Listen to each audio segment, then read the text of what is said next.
Então restam agora 4 ditirambos, né?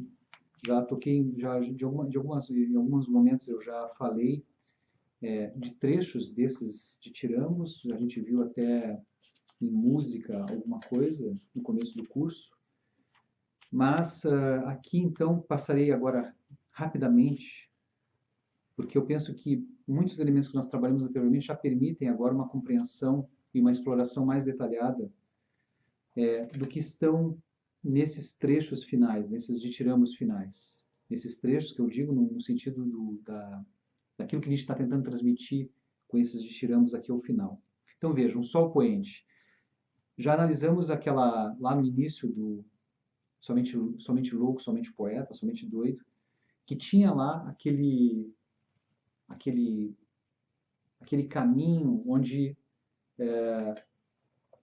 havia uma senda que estava, o pasto ali estava amarelecido. Eu explorei a questão do sol, desse sol que se põe, o que significa o sol que se põe. E aqui é o momento então desse sol poente. E vejam, as referências são basicamente as mesmas daquele poema, daquele ditirambo lá do início. Nietzsche diz: não demorará muito a saciar-se a tua sede. Lembre então, quando a gente leu lá e estudou o primeiro ditirambо, o que dizia? Recorda-se então, recorda-se, coração ardente, como outrora tinha sede. Isso é o que está lá no primeiro. E aqui, não demorará muito a saciar-se a tua sede, coração incendido. Paira no ar uma promessa, de bocas desconhecidas chega até mim um sopro.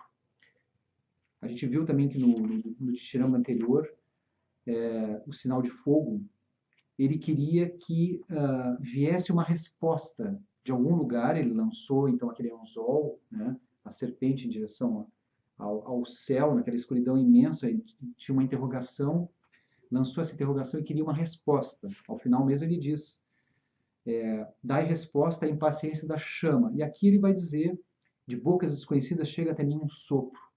Ora, é um sopro, mas é de bocas, então quer dizer que está vindo aí uma resposta.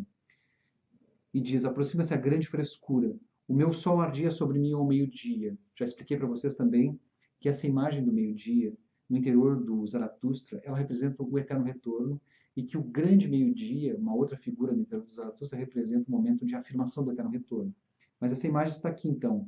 No poema, no ditirambо anterior, quando era o sinal de fogo, lembra, a gente estava na noite imensa, havia uma chama naquela ilha, que é uma pedra de sacrifício, e agora aqui nós estamos no outro lado, quer dizer, estamos no dia.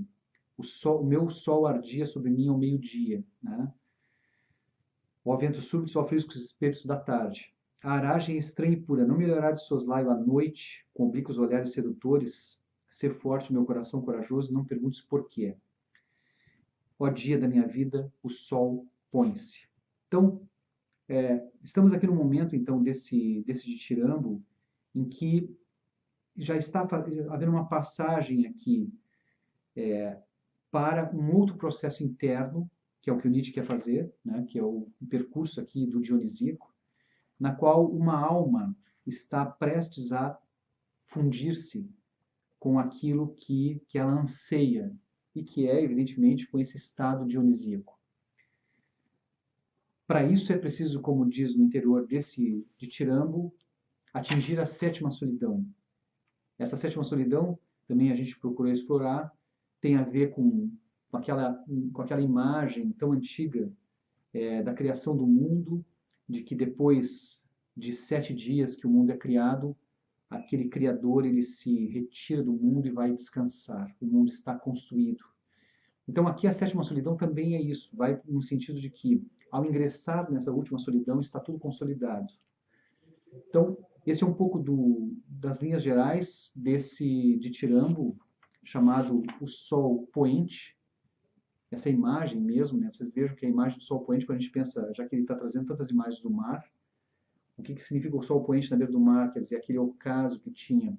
Os gregos mesmo pensavam, eles não tinham essa noção que nós temos de que o sol se põe, no outro dia volta o mesmo sol, mas a ideia de que voltava a cada dia um novo sol.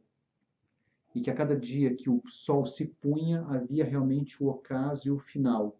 Então, aqui o Nietzsche resgata essas imagens, o sol está se pondo, né, nessa grande imensidão, vai haver um momento em que essa noite agora vai tomar conta. Essa imagem da noite também é bastante interessante, porque depois dessa noite virá novamente um outro dia. Antes disso, o que a gente tem? Antes de que tudo isso se realize? O sol está se pondo, está chegando então, estamos chegando a um final, mas ainda tem aquilo que a gente chama do lamento de Ariadne. Ora, essa figura da Ariadne é bastante cara na relação com o próprio Dionísio. Isso, então, tanto no interior desse ditirambo, mas também no próprio âmbito do mito, da mitologia grega. No caso, nós sabemos que Ariadne, ela fica à espera de alguém que ela não verá jamais, né? Ela está numa ilha, e quem virá buscá-la é justamente Dionísio, que aparece ali para buscá-la. Há, inclusive, óperas que tratam desse tema, desse momento em que Ariadne fica isolada numa ilha, óperas bastante clássicas, que vocês também podem buscar e assistir. E o fato é que Nietzsche pega esse tema da Ariadne, que tem um vínculo profundo então com Dionísio, justamente por causa desse mito grego, e vai fazer esse poema, esse ditirama chamado Lamento de Ariadne. Ora, qual é o lamento de Ariadne aqui? Vejam, nós estamos prestes, conforme o ditirama anterior, a que essa noite ela realmente se aproxime e exista a sétima solidão, mas aqui no Lamento de Ariadne é uma espécie de resistência. Parece que essa alma ela não quer ainda se entregar, ela tem uma espécie de receio, de medo. Não vou explorar o poema com vocês, mas vejam só que a ideia que está no interior desse poema, desse ditirama, é o seguinte. Ariadne, ela reclama um pouco da presença de Dionísio. Ela diz que quando Dionísio aparece, que na verdade ela sofre muito, que Dionísio a fere muito, e que ela, na verdade, queria ter felicidade, mas não poderia ser dessa maneira, com isso que Dionísio faz com ela. Ora, o que acontece é o seguinte, na medida que ela reclama de Dionísio, no interior desse ditirama, que ela diz então que ela, enfim, que ela quer ser feliz, mas que ela sofre, e que ela pede para o Dionísio ser diferente, pede para ele se afastar. Dionísio, então, acaba que realmente se ausenta aqui, como está claro no interior do ditirama. E quando Dionísio se ausenta, ela diz que não, que ele volte, porque na verdade ela precisa dele, e que ela precisa de novo que então que já que ele a tortura, então que ele pode torturá-la, porque ela não pode ficar sem ele, e o que acontece é que ele então reaparece. Ao final do Dithirambo, Dionísio reaparece, e Ariadne, antes do reaparecimento de Dionísio, diz, quando Dionísio desaparece, ela diz, desapareceu, fugiu o meu único companheiro, o meu grande inimigo, o meu desconhecido, o meu Deus carrasco. Regressa, regressa, com todos os teus tormentos, todas as minhas lágrimas correm em torrente para ti, e a derradeira chama do meu coração inflama-se para ti. Ó, regressa, meu Deus desconhecido, minha dor, minha derradeira felicidade. Então, regressa minha dor e regressa minha derradeira felicidade. Essa relação justamente que é o que eu venho tentando explicar para vocês, essas coisas estão interligadas. Então, quando ela reconhece que não tem como ficar só com o âmbito da felicidade, mas diz, regressa minha dor e também regressa minha felicidade, Dionísio aparece e diz para ela, sê sensata, Ariadne, tens orelhas pequenas, tens as minhas orelhas, acolhe nelas uma palavra sagraz. Não há que odiar primeiro, antes de amar, eu sou o teu labirinto. Então, vejam, à noite o sol está se pondo, essa alma quer ir em direção à sua sétima solidão, ela quer se fundir com o mundo é, ao mesmo tempo, um lugar que interliga dor e prazer, mas antes desta alma então se entregar, ela ainda receia que não, enfim, que a dor é muito grande e que talvez então não tenha o prazer, e ela tem uma espécie de resistência, e Dionísio diz, ser sensata, tem que primeiro odiar antes de amar, existe um vínculo aí entre ódio e amor, entre dor e sofrimento e alegria e prazer, e não tem como ser diferente. Aí nós passamos para um outro Dithirambo, que seria o penúltimo.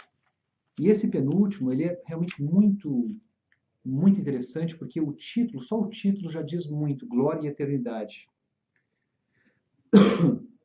Glória e Eternidade. Vejam, talvez uma das coisas mais difíceis para grandes pensadores e grandes artistas, todos aqueles que criam alguma coisa e que vão deixar uma marca profunda na humanidade, talvez uma das coisas mais difíceis para esses artistas, para esses pensadores, seja o fato de que na época deles eles não são reconhecidos. A boa nova que muitos trazem, aquilo que eles veem antecipadamente muito à frente do que os seus contemporâneos podem ver, aquilo que eles estão vendo como visionários e muito longe, e que eles estão absolutamente certos de que aquilo virá na ordem do tempo, eles não são entendidos na sua época, e uma das coisas que acontece é justamente uma tristeza em função de não ter esse reconhecimento.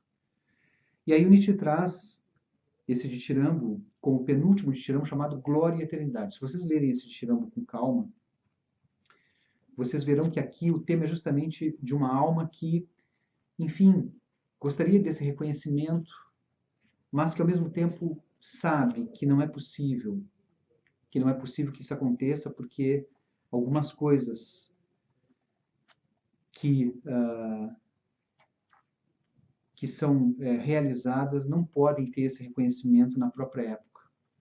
Então, é um pouco aqui o drama ao mesmo tempo, de um filósofo aqui, isso é bastante claro, então no final de dezembro de 88, Nietzsche vinha sendo reconhecido, a gente já tem diversos, como o caso do Brandes, em Copenhague, alguém nos Estados Unidos que começou a reconhecer que a obra do Nietzsche tinha valor, como no caso do Zaratustra.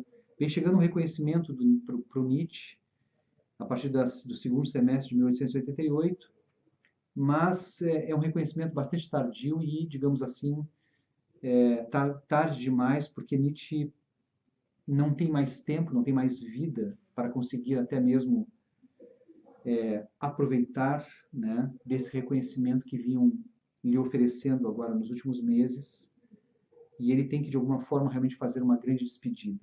Então, esse texto fala que a glória e a eternidade, na verdade, existe um outro caminho para aqueles que são criadores. E isso eu vou deixar para vocês explorar, então, no âmbito desse poema, desse ditirambo, e que, ao mesmo tempo, esse outro caminho tem a ver, no caso de Nietzsche, com a afirmação do eterno retorno do mesmo, com a afirmação de todas as coisas, com aquilo que está no âmbito da necessidade de um amor ao destino, um amor que está vinculado à necessidade de todas as coisas, e que isso sim, isso consuma, venha consumar a relação com a afirmação, como ele diz, com o eterno sim do ser, um vínculo com o eterno. Esta seria propriamente não a glória, então, mundana, no sentido dessa glória que depende do nosso eu e daquilo que nós fizemos, mas de uma glória com aquilo que é eterno, com uma afirmação de todas as coisas no âmbito do vir a ser. E, finalmente, então, o livro é concluído com este ditiramo chamado Da Pobreza do Mais Rico. Vocês vão escutar esse ditiramo, agora ao final, recitado pelo Henri Bournet, que fez um belo trabalho em cima desse ditiramo, e o tema, ele começa justamente com aquela imagem de 10 anos volvidos, nenhuma gota chegou até mim, nenhum vento úmido, nenhum orvalho de amor. 10 anos. Procurei mostrar para vocês lá como o Viandante Sua Sombra tinha se passado lá em 1879. A partir dali, Nietzsche estava buscando uma resposta cada vez mais intensa no âmbito da sua filosofia, mas mesmo assim, mesmo ele encontrando com o pensamento do eterno retorno, com Zaratustra, muita coisa aconteceu nos últimos 10 anos aqui do seu pensamento filosófico, e ele está sozinho, reclama então desse orvalho de amor. Esse orvalho é o mesmo que, quando nós iniciamos lá os ditirambos, aparece, aquele orvalho que está caindo, né? Como diz no ar purificado, quando já o consolo do orvalho goteja sobre a terra, invisível, inaudível também, pois o consolador orvalho usa sapato delicado. Então, esse orvalho de amor que Nietzsche buscava, que tanto buscou ao longo do seu percurso, ele ainda de alguma forma continua buscando, mas o que acontece aqui é que Dionísio vai dizer para ele ao final, né, desse ditiramo, que ele precisa então entregar-se. Na verdade, quando Nietzsche aqui está dizendo, quando o Zaratustra fala, Nietzsche e Zaratustra, sobre esse orvalho de amor, que 10 anos se passaram e que ainda ele precisaria ter pelo menos um pouco desse amor, é muito parecido também com o Lamento de Ariadne, né? E o que vai dizer Dionísio ao final aqui? Que ele, Zaratustra, Nietzsche, tem que oferecer-se a si mesmo. Diz no final, tens que empobrecer, sábio insensato, se queres ser amado. Só se ama aos que sofrem, só se dá amor aos que têm fome. Oferece-te a ti primeiro, ó Zaratustra, eu sou a tua verdade. Então, eu sou a tua verdade, Dionísio é a verdade. Não adianta, como aqui nesse caso, não querer entregar-se para essa noite que se aproxima, não querer que o sofrimento não faça parte da vida e que se deseje somente a alegria e o prazer. Essas coisas, elas estão intrinsecamente interrelacionadas. Dionísio é a expressão máxima disso. Mesmo a tentativa de que uma pessoa queira alcançar glória, como no caso do ditiramo anterior, queira ser somente feliz, alcançar glória e reconhecimento, tudo isso aí, de alguma forma, não caminha somente dessa forma, mas ela caminha nessa inter-relação. E para que isso aconteça, precisa haver realmente uma grande entrega, uma entrega a isso que Nietzsche denominou como Dionísio, como fenômeno dionisíaco, e que eu espero que, de alguma forma, vocês tenham pego um pouco disso ao longo do curso. 10 anos já e nenhuma gota me alcançou, nenhum medo vento, nem orvalho do amor, uma terra sem chuva. Agora peço a minha sabedoria que não se torne avara nessa aridez. Corra ela própria, goteje orvalho, seja ela a chuva do ermo amarelado. Um dia mandei as nuvens embora de minhas montanhas. Um dia eu disse, mais luz, obscuras. Agora as chamo, que venham. Fazei escuro ao meu redor com vossos ubres. Quero ordenhar-vos, vacas das alturas. Leite quente, sabedoria, doce orvalho do amor, derramo por sobre a terra. Fora, ó verdades de olhar sombrio. Não quero ver em minhas montanhas acres verdades impacientes, dourada de sorrisos. De mim se acerca hoje a verdade, adoçada de sol, bronzeada de amor. Só uma verdade madura eu tiro da árvore. Hoje estendo as mãos às seduções do acaso, bastante esperto para guiar, tapear o acaso como a uma criança. Hoje quero ser hospitaleiro com o mal vindo. Contra o destino mesmo não quero ter espinhos. Zaratustra não é um ouriço. Minha alma insaciável com sua língua já lambeu em todas as coisas boas e ruins. Em cada profundeza já mergulhou. Mas sempre igual à cortiça, sempre boia outra vez à tona. Bruxeleia com o óleo sobre os mares morenos. Por ter essa alma me chamam o afortunado. Quem são meu pai e mãe? Não é meu pai o príncipe supérfluo e a mãe o riso silencioso? Não me gerou esse duplo conúbio, eu, animal de enigma, eu, monstro luminoso, eu, esbanjador de toda a sabedoria de Zaratustra? Hoje, doente de delicadeza, um vento de orvalho, Zaratustra está sentado, esperando em suas montanhas. Em seu próprio suco, tornado doce e cozinhado, embaixo de seu cume, embaixo de seu gelo, cansado e venturoso, um criador em seu 7º dia. Quietos, uma verdade passa por sobre mim, igual a uma nuvem. Com relâmpagos invisíveis ela me atinge. Por largas, lentas escadas, sobe até mim sua felicidade. Vem, vem, querida verdade. Quietos, é minha verdade.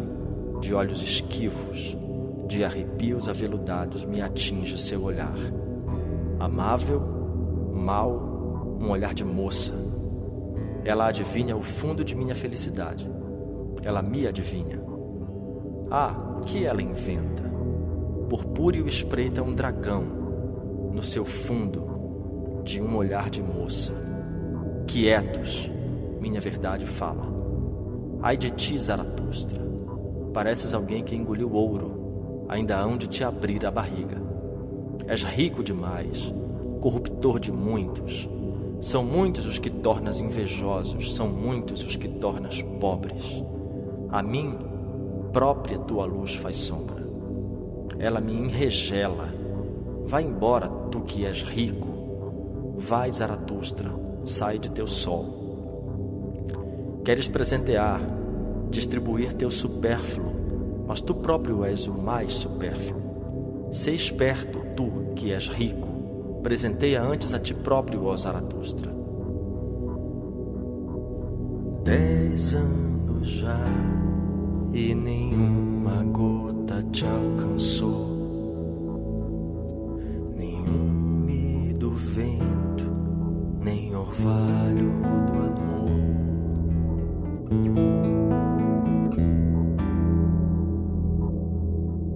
Mas quem haveria de te amar? Ó, mais que rico, tua felicidade faz secar em torno, torna pobre de amor uma terra sem chuva. Ninguém mais te agradece, mas tu agradeces a todo aquele que toma de ti. Nisso te reconheço, ó mais que rico, ó mais pobre de todos os ricos. Tu te sacrificas, tua riqueza te atormenta. Tu dás, não te poupas, não te amas. O grande tormento te força o tempo todo, o tormento dos celeiros saturados. do coração saturado, mas ninguém mais te agradece. O tormento dos celeiros saturados, do coração saturado, mas ninguém mais te agradece. Tens de tornar-te mais pobre, sábio insensato. Queres ser amado, ama-se somente aos sofredores. Só se dá amor aos que têm fome. Presenteia antes a ti próprio, ó Zaratustra. Eu sou tua verdade.